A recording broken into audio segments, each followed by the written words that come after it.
Selamat siang semuanya. Sebelum kita mau dengerin firman, kita mau puji-pujian dulu ya. Yuk kita sama-sama nyanyi dan puji Tuhan di rumah aja, tapi tetap kita mau memuji Tuhan. Oke? Yuk aja. Sama-sama yuk kita tepuk tangan.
Tuhan ya teman-teman. Nah sebelum kita mau dengerin firman, kita mau nyanyiin satu buah lagu.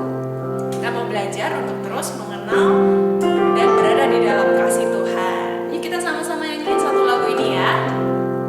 Judulnya Mengenalmu.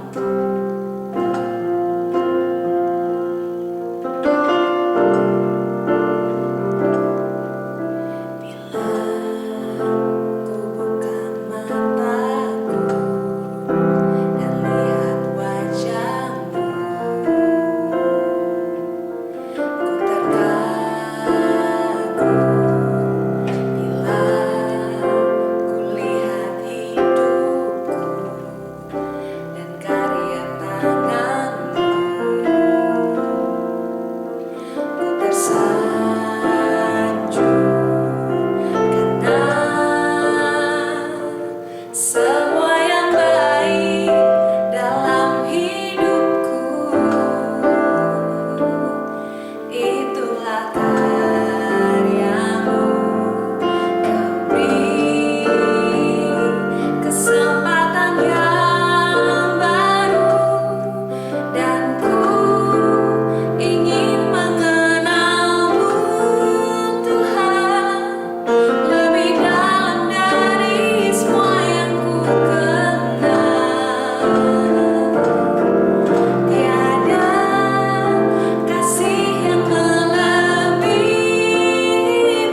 yang siap untuk dengerin firman, katakan amin.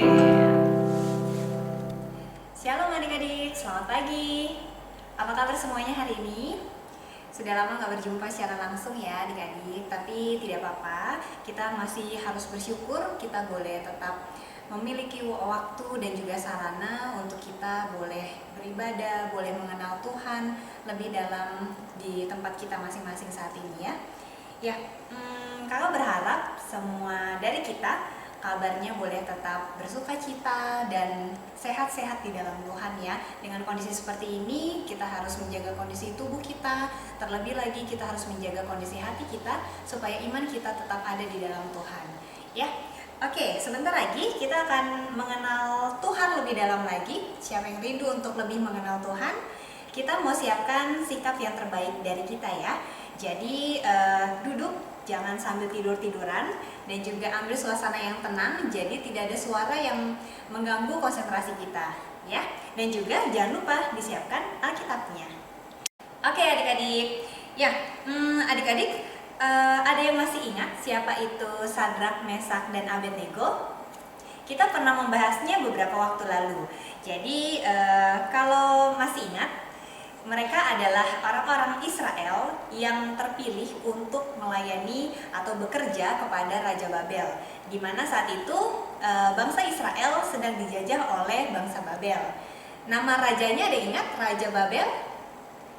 Raja Nebukadnezar. Ya, kita mau belajar dari salah satu cerita mereka karena mereka di tengah satu situasi yang sulit, satu situasi yang menantang, yang membahayakan hidup mereka, mereka tetap teguh di dalam iman mereka, di dalam kepercayaan mereka bahwa Tuhan Allah yang mereka sembah tetap adalah Tuhan yang melindungi mereka, menyertai mereka. Ya, jadi adik-adik kita boleh membuka di dalam Daniel pasal 3. Sudah ketemu Daniel pasal 3? Oke.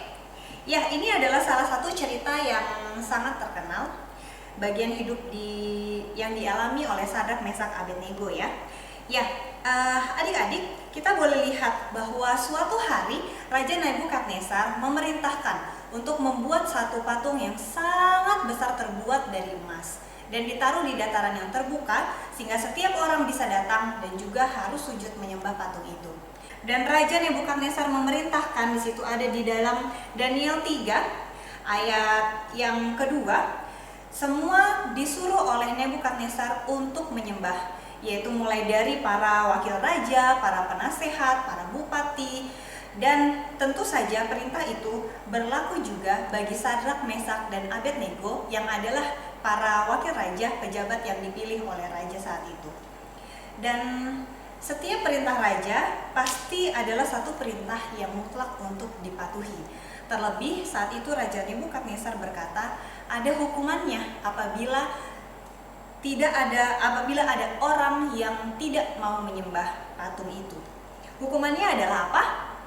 Ya, betul. Hukumannya adalah dimasukkan ke dalam perapian yang menyala-nyala dengan api yang panas sekali.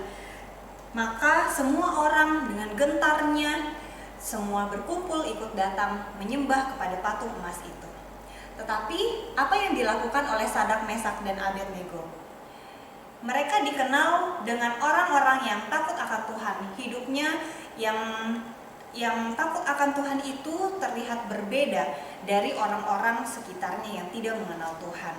Dan tentu itu menjadi sorotan bagi orang lain. Dan maka benarlah ada sekelompok orang, yaitu orang-orang Kasdim, yang melihat bahwa mereka tidak sujud menyembah kepada patung emas itu. Dan mereka mengadukannya, bangsa-bangsa Kasdim ini mengadukannya kepada raja. Raja Nebukadnezar mendengar bahwa ada orang yang tidak mematuhi perintahnya, dia begitu marah. Maka dengan sangat marah dia memanggil Sadrak, Mesak, dan Abednego untuk diadili. Raja Nebukadnezar berkata, benarkah tuduhan yang diberitahukan kepadaku mengenai kamu, bahwa kamu tidak mau menyembah patung emas ini? Kuberikan kesempatan satu kali lagi, kata Raja Nebukadnezar seperti itu ya. Kalau kita jadi Sadrak, Mesak, dan Abednego, kira-kira apa yang akan kita lakukan? Mungkin kalau misalnya di tengah banyak orang, kita bisa saja memilih saat itu ya, bisa saja memilih untuk tidak sujud menyembah. Tapi ketika dihadapkan langsung pada Raja Nebukadnezar yang kekuasaannya begitu nyata, otoritas tertinggi saat itu, kekuasaan tertinggi saat itu, apa yang akan kita pilih jika kita mengalaminya ya? Kita boleh belajar satu tindakan iman, satu langkah iman, keputusan yang benar yang diambil oleh Sadrak, Mesak, dan Abednego. Mereka bukannya gentar, walaupun secara manusia pasti ada ketakutan ya, tapi mereka tidak mengubah keputusan mereka. Mereka justru memperkatakan iman mereka yang kita boleh lihat di dalam Daniel 3 pasal 17 sampai 18 adik-adik. Kakak bacakan ya. Jika Allah kami yang kami puja sanggup melepaskan kami, maka Ia akan melepaskan kami dari perapian yang menyala-nyala itu dan dari dalam tangan-Mu ya Raja. Tetapi seandainya tidak, hendaklah Tuanku mengetahui ya Raja, bahwa kami tidak akan memuja dewa Tuanku dan tidak akan menyembah patung emas yang Tuanku dirikan itu. Ya, di tengah situasi yang sulit dan diperhadapkan pada hukuman yang sangat jelas, yaitu maut, ya, mereka akan dihukum ke dalam perapian yang menyala-nyala jikalau tidak patuh. Tapi mereka justru memperkatakan iman mereka, menyatakan iman mereka, kepercayaan kepada Tuhan secara penuh bahwa Tuhan sanggup untuk melepaskan mereka. Sekalipun Tuhan tidak melepaskan mereka, mereka tetap percaya dan mereka tidak mau menyangkal Allah mereka. Mereka tidak mau berbalik dari Allah mereka. Dan lalu apa kira-kira yang terjadi selanjutnya? Tuhan tidak meluputkan mereka dari perapian yang menyala-nyala itu. Jadi ketika sudah ada tindakan iman yang dilakukan oleh Sadrak, Mesak, dan Abednego, Tuhan tidak serta-merta meluputkan atau melunakkan hati Raja Nebukadnezar saat itu. Oke, kita luputkan saja, kita hormati pendapat dan iman dari Sadrak, Mesak, Abednego. Tetapi hukuman itu tetap ada. Tantangan itu tetap harus dilalui. Kesulitan Sadrak, Mesak, Abednego di dalam perjalanan iman mereka tetap harus mereka lalui. Perapian yang menyala-nyala itu tetap mereka jalani. Maka dengan sangat marah Raja Nebukadnezar memerintahkan, nyalakan api itu 7 kali lipat lebih panas dari biasanya. Dan juga tidak hanya itu, mereka diikat, Sadrak, Mesak, Abednego diikat supaya tidak bisa kabur, tidak bisa kemana-mana, tidak bebas. Maka saking panasnya, sampai orang yang mengangkat Sadrak, Mesak, Abednego ke perapian itu ikut mati terbakar. Dan apa yang terjadi oleh Sadrak, Mesak, Abednego? Sungguh Allah kita luar biasa. Walaupun mereka dimasukkan ke dalam perapian yang menyala-nyala itu 7 kali lebih panas dari biasanya, dari rambut pun mereka tidak terbakar. Dari jubah yang mereka pakai tidak berubah apa-apa. Situ kita bisa boleh membaca kondisi mereka ya dengan nyata dijelaskan oleh Alkitab di dalam Daniel 3. Dan mereka dari ujung rambut sampai baju, sampai tidak ada bau kebakar sedikit pun yang ada di tubuh mereka yang tercium. Bahkan Raja Nebukadnezar melihat, bukankah yang kita maksudkan adalah 3 orang? Mengapa aku melihat ada 4 orang berjalan-jalan dengan bebasnya?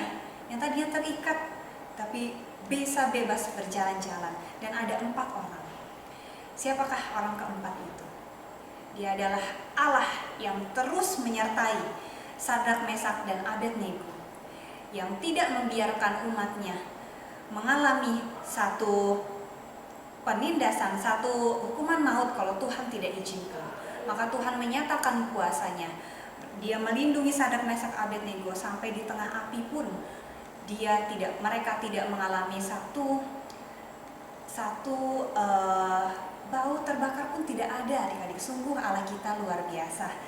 Dan kita mau belajar bagaimana kita juga di tengah satu situasi yang sulit, kita boleh percaya penuh kepada Tuhan. Walaupun satu kemudahan itu tidak terjadi, walaupun doa yang kita harapkan itu tidak terjadi, kesulitan itu Tuhan tidak singkirkan dari hidup kita. Tapi Tuhan boleh tetap Tuhan boleh menyertai kita. Kita harus percaya itu. Dia tidak pernah sekalipun meninggalkan kita, adik-adik. Ya, maka di saat Sadrak, Mesak, dan Abednego itu akhirnya keluar, satu hasil iman yang luar biasa adalah satu respon dari Raja Nebukadnezar. Dia mengakui Allahnya Sadrak, Mesak, dan Abednego.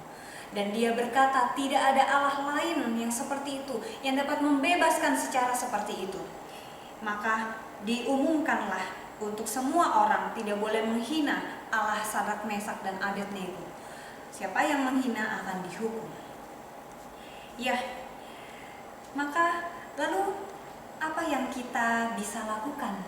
Apa yang kita bisa komitmenkan bersama-sama setelah kita tahu satu cerita yang luar biasa, pertolongan Tuhan yang luar biasa? Ya, adik-adik, walaupun kita masih muda ya, dan kita mungkin tidak diperhadapkan kepada satu pilihan menyembah patung atau dihukum mati gitu. Kita mungkin mengalami hal-hal yang sehari-hari. Tidak apa-apa, karena justru tindakan kita sehari-hari, langkah kita sehari-hari, mulai dari yang kecil sampai yang besar, itulah yang Tuhan lihat, yang Tuhan ingin kita boleh tetap memutuskan setiap hari demi hari. Langkah itu boleh tetap ada untuk memuliakan Tuhan, boleh tetap ada untuk kita berusaha hidup benar sesuai dengan iman Kristen, sesuai dengan karakter-karakter Kristus yang telah diteladankan kepada kita. Kesulitan itu pasti ada. Seperti apa misalnya? Misalnya, ketika kita belajar ya, kita tahu kita harus belajar dengan sungguh-sungguh, memberikan yang terbaik. Maka setiap kita belajar, kita boleh mendapatkan hasil yang terbaik untuk memuliakan Tuhan. Tapi mungkin ketika kita belajar, ada hal-hal yang tetap kita tidak mengerti. Pelajaran ini susah sekali. Pelajaran ini aku sudah ulang-ulang kok tetap tidak bisa. Aku sudah doa juga belum bisa. Tapi di saat itulah Tuhan melihat dan ingin kita memutuskan langkah iman apa yang akan kita ambil. Apakah kita akhirnya menjadi malas, menjadi undur, ataukah kita tetap percaya Tuhan akan memberikan hikmat kepada kita. Tuhan akan menolong kita dalam kita belajar. Maka kita terus belajar, terus berdoa, tidak membiarkan kita kompromi sedikit pun, dan iman kita boleh tetap teguh, Tuhan menyertai. Dan apakah misalnya ketika kita dihadapkan pada kondisi di rumah ya, apakah ketika kita melakukan satu kesalahan, kita mau nggak mengakui secara langsung, "Pa, Ma, itu aku yang berbuat, aku minta maaf." Kadang-kali kita sering kali tergoda ketika berbuat salah, membuat adik menangis, atau berantem dengan saudara kita, atau kita mungkin merusakkan barang mama atau papa gitu ya. Ada satu ketakutan yang membuat kita ingin terhindar dan membuat kita takut untuk mengakui kesalahan kita. Akhirnya ya udah, kita diem aja sampai akhirnya dipanggil, atau bahkan ketika sudah ditanya papa mama, kita tetap tidak mengaku gitu ya. Ada ketakutan seperti itu pasti. Tapi kita mau belajar bahwa di tengah kondisi itu kita mau memutuskan, Tuhan mengajarkan kita untuk berkata jujur, berkata benar. Maka ketika kita pun melakukan kesalahan, kita mau datang lebih dulu untuk mengakui kesalahan kita dan meminta maaf. Seperti itu. Lalu ketika di sekolah ada teman-teman yang mungkin mengejek kita saat bermain gitu ya, ada perkataan yang menyakitkan. Apa respon kita? Apakah kita akhirnya ikut marah juga? Apakah akhirnya kita terusik dan akhirnya ikut meladeni ejekan teman kita, dan akhirnya kita berbuat dosa dengan perkataan kita? Tapi di saat kita tahu kita adalah anak-anak Tuhan, maka kita akan memutuskan untuk tenang dan tidak membalas kata-kata yang tidak baik, yang menyakitkan dengan kata-kata yang juga jahat. Tapi kita boleh memperkatakan setiap kata-kata berkat, dan kita tidak ikut-ikutan pergaulan yang tidak baik, tapi kita boleh menjadi terang di tengah kehidupan, di tengah pertemanan kita di sekolah. Itu adalah hal-hal kecil yang kita bisa mulai lakukan, dan tidak ada alasan untuk kita boleh mempertanyakan apakah Tuhan menyertai. Karena apa kita boleh belajar ya dari Sadrak, Mesak, dan Abednego yang kisahnya begitu nyata dan sangat membahayakan, tapi Tuhan pun dalam kondisi seperti itu tetap ada dan menyertai. Dan Tuhan saja, Bapa yang tidak menyayangkan anaknya yang tunggal untuk menebus dosa kita, memberikan kita hidup baru, hidup kekal. Masakan Bapa tidak memberikan hal-hal yang kita butuhkan untuk kita boleh hidup benar, untuk kita boleh tetap memiliki iman yang teguh. Tuhan akan menyertai dan akan memperlengkapi. Walaupun kita tidak setia, tapi Tuhan setia. Maka kita harus terus-menerus setiap hari melihat kepada teladan Kristus, dan kita boleh akhirnya keluar menjadi anak yang pemenang. Karena Tuhan sudah menjamin itu. Kita hanya perlu setia melakukannya sampai akhir. Ya, adik-adik, jadi kabar baiknya adalah Tuhan tetap ada bersama-sama dengan kita, menyertai dan melindungi kita. Amin. Ya, adik-adik, semoga kita tetap bisa juga melakukannya di dalam kehidupan sehari-hari, walaupun kondisinya sedang sulit, walaupun kita sedang tidak bebas dan tidak mengenakan mungkin bagi kita ya, tapi kita boleh belajar untuk tetap bersyukur, bersuka cita karena Tuhan ada bersama kita. Tidak ada kesulitan yang tidak bisa kita lewati kalau Tuhan bersama-sama dengan kita dan melindungi kita. Kita mau menyaksikan satu video singkat sebelum kita tutup cerita hari ini ya.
Bagaimana? Sudah melihat videonya? Ya, di situ diceritakan bahwa tentang jejak kaki ya, adik-adik. Jadi kita lihat di dalam kondisi normal dalam perjalanan iman ada dua pasang langkah jejak kaki ya, adik-adik. Ada Tuhan dan juga ada kita yang sedang berjalan. Tapi ketika ada tanjakan yang sulit untuk dilewati, di situ di video ilustrasi itu dilihat bahwa cuma ada sepasang kaki, jejak kaki. Di manakah Tuhan? Kenapa tidak ada jejak kaki Tuhan lagi yang menemani? Tapi kita tahu ya, di akhir video itu kita boleh melihat apa?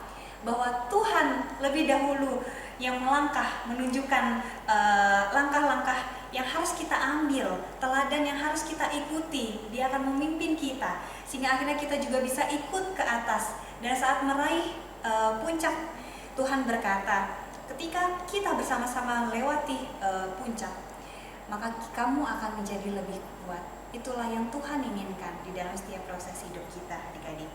Ya, sebelum kita tutup, jangan lupa kita mau memperkatakan juga firman Tuhan. Kita mau menghafal satu ayat, yaitu Amsal 14 ayat 26. Di situ dikatakan, sudah ketemu sambil tetap dilihat Alkitabnya ya. Dalam takut akan Tuhan ada ketentraman yang besar, bahkan ada perlindungan bagi anak-anaknya. Ya, dihafalkan ya. Dalam takut akan Tuhan ada ketentraman yang besar, bahkan ada perlindungan bagi anak-anaknya. Amin. Semoga kita boleh tetap merenungkan firman dan menjadi pelaku firman Tuhan yang setia ya, adik-adik. Yuk mari kita mau tutup dengan bersatu di dalam doa. Tuhan Allah Bapa kami, terima kasih untuk kebenaran firman yang sudah kami boleh pelajari bersama-sama Tuhan. Kami berdoa biarlah hal-hal baru yang kami boleh dapatkan pagi hari ini, kami boleh renungkan, kami boleh mengerti, memahami, dan terlebih Tuhan boleh memberikan kepada kami satu hikmat, satu tindakan keberanian iman Tuhan, untuk kami boleh menjadi pelaku firman-Mu. Tuhan, kami tahu banyak kondisi-kondisi atau kesulitan yang menjadi tantangan kami di dalam mengikut Engkau, di dalam hidup benar. Tapi biarlah kami menyerahkan itu ke dalam tangan-Mu Tuhan, menyerahkan hidup kami sedari muda ke dalam tangan-Mu Tuhan, supaya kami boleh terus melangkah dengan keputusan iman yang benar, bahwa Tuhan menyertai kami, Tuhan melindungi kami, tidak pernah sekalipun kami ditinggalkan. Dan Tuhan yang kami percaya adalah Tuhan yang memiliki otoritas penuh atas dunia ini. Maka kami tidak memiliki rasa takut, kami tidak punya alasan untuk takut, untuk undur ya Tuhan. Terima kasih untuk kebenaran firman Tuhan hari ini. Engkau sungguh baik, Engkau sungguh luar biasa. Kami juga berdoa Tuhan untuk kondisi saat ini. Kami berdoa biarlah wabah penyakit yang sedang terjadi saat ini, atau apapun kondisi yang sulit saat ini Tuhan, Engkau boleh lalukan, Engkau boleh menolong, berbelas kasihan kepada kami supaya masa-masa ini segera berakhir. Tuhan boleh membangkitkan setiap iman, Tuhan boleh membangkitkan setiap anak-anak Tuhan untuk boleh tetap bangkit menjadi saksi, membagikan kasih, dan juga boleh membagikan terang, pengharapan bagi kondisi bangsa ini Tuhan. Terima kasih ya Tuhan, kami menyerahkan semuanya ke dalam tangan-Mu. Hanya di dalam nama Tuhan Yesus kami berdoa. Amin. Sampai jumpa lagi.